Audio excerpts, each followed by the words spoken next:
Good morning guys! So ipapakita ko lang yung araw ko, yung buong araw ko nang walang pasok. So dahil bakasyon, ayan, late na nagising, mga past 9 na yan. And dahil may video, joke. Dahil walang pasok nga, ayan, nakapagtupi ng blanket pero hindi naman natin gawain yan lagi. And wala nang suklay-suklay. Salamat sa clip. After magising, toothbrush ng mabilisan. And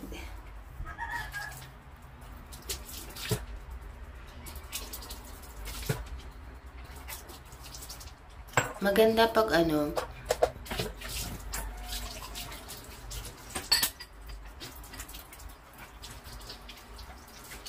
hilamos na din.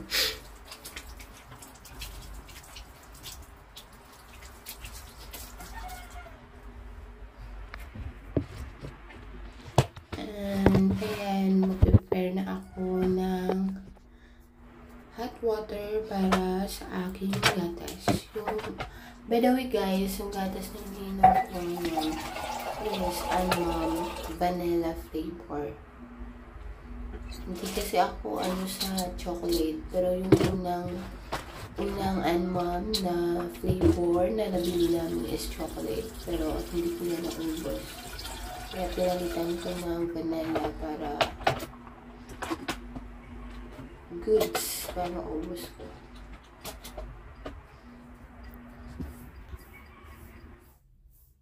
Ayan, init. Yan yung mga vitamins ko.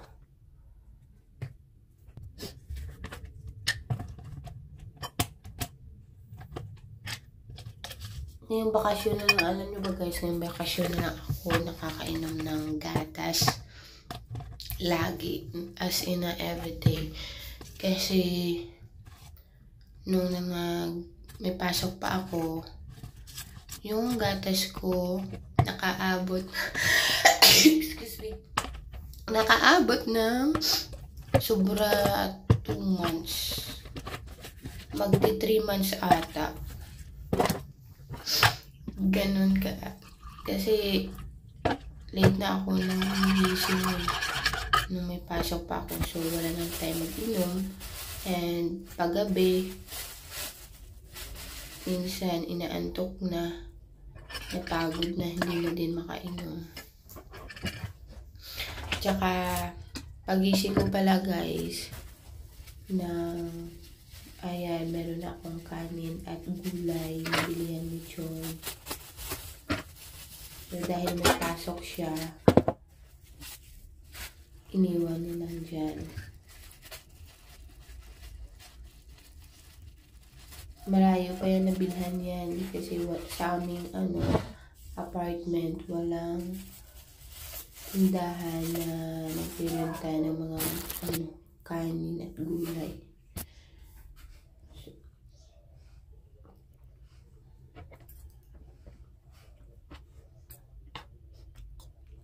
Request ko palagi sa kanya, gulay yung bilhin sa akin.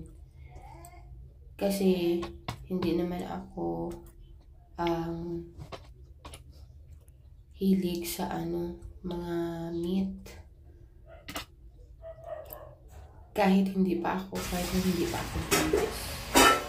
Ayan, tanghali na yan or past 12 na ata. Andyan siya. Diyan siya kumain. Kahit may pasok na siya.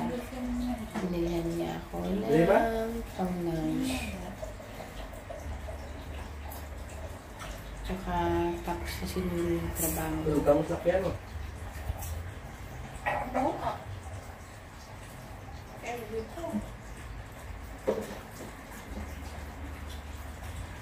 Hindi kasi ako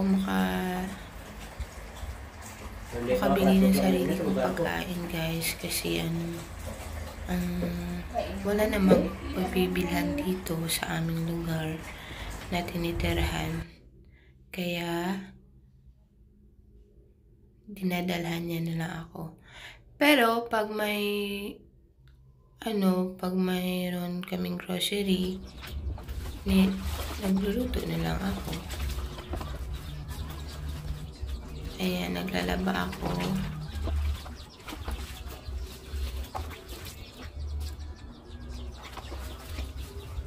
Ano na lang yan, na-start na ko yan kanina pa. Pero, yan, mami-adjust na lang yung huli na hindi ko na pa nalabhan. Yung iba, nasampay ko na.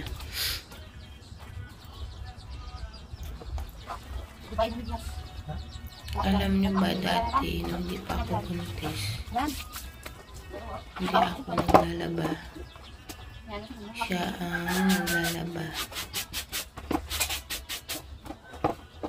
Kahit mga damit ko. Pero kasi hindi ako okay sa kanyang paglaba. Kaya yung damit ko, ako na lang. Ako yung naglalaba. Kinukuha ko, siniseparate ko sa mga sa mga damit niya na nagamit na. Kasi ang mga damit niya sobrang labo sa paggamit.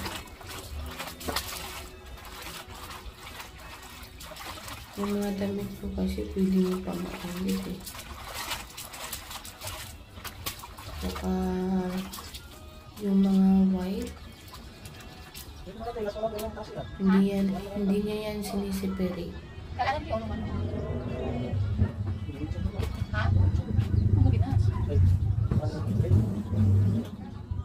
Yan, tinutulungan niya ako. Nag-ano din siya.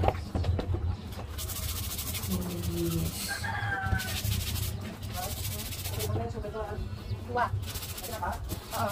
Sobrang kasipagan. Hindi mga sapatos nila lang.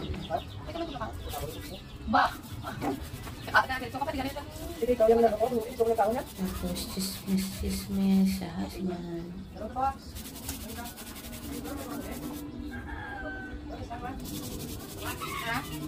Tawa pa ako sa camera, hindi naman naririnig yung mga sinasabi namin. Kalimutan mo ba ang pinag-usapan namin siya.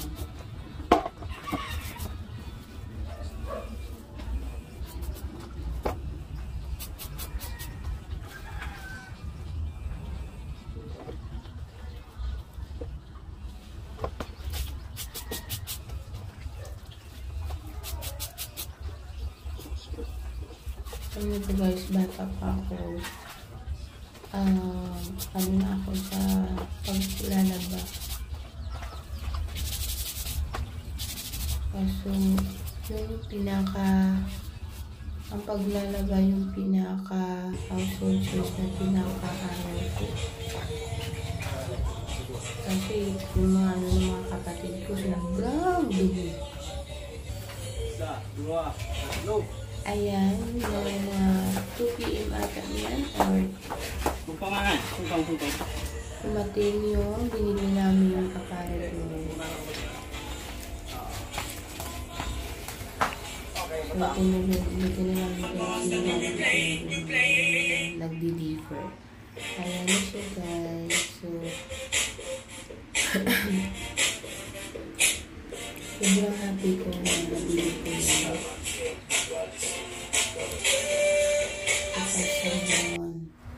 So, ang dress guys, Ayan.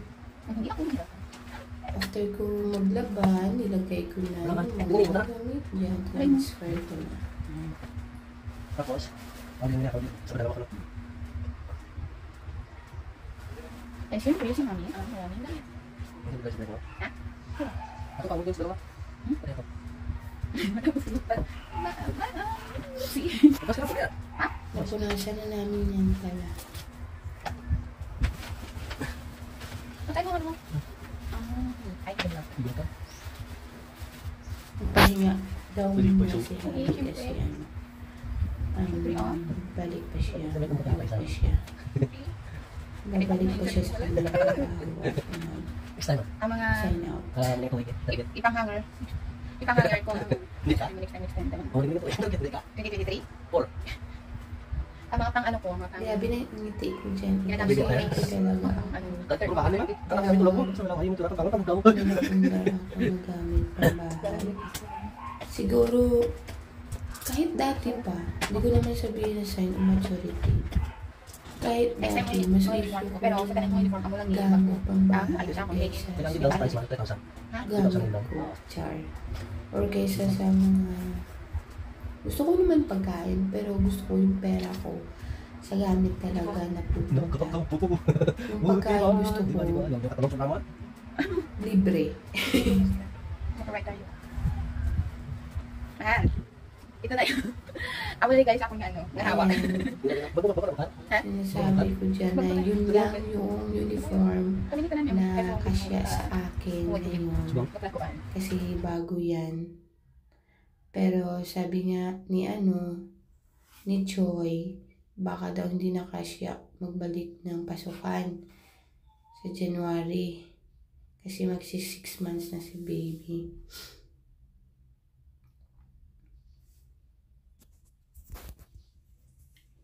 Binilisan ko lang dyan yung para paglalagay ng mga gamit.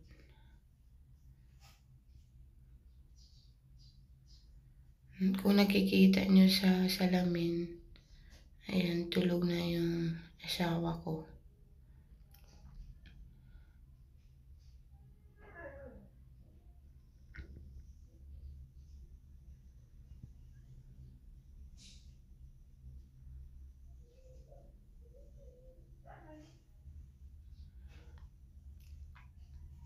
Kay Choi naman. Yung sa kabila kay Choi yan eh. Pero konti lang yung gamit niya.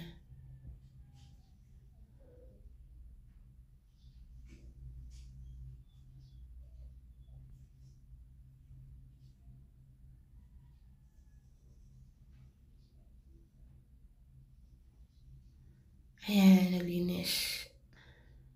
Naglinis ako. Tsaka, yung mga groceries na dadalhin ko sa bukid, sa bahay namin, pinipare ko na habang natutulog si Choi kasi uuwi ako sa bahay.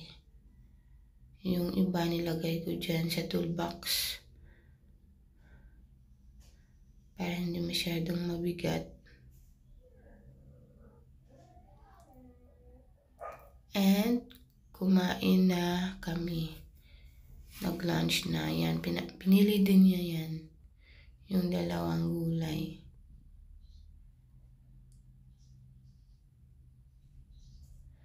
Si Choi, masilig sa karne. Kaya, minsan, pag magtanong siya na kung ano gusto kong ulamin, pag sinasabi kong gulay, iba yung bilhin niya. Hindi minsan, pag magtanong siya, sinasabi ko na lang na it's up to you. Ayan.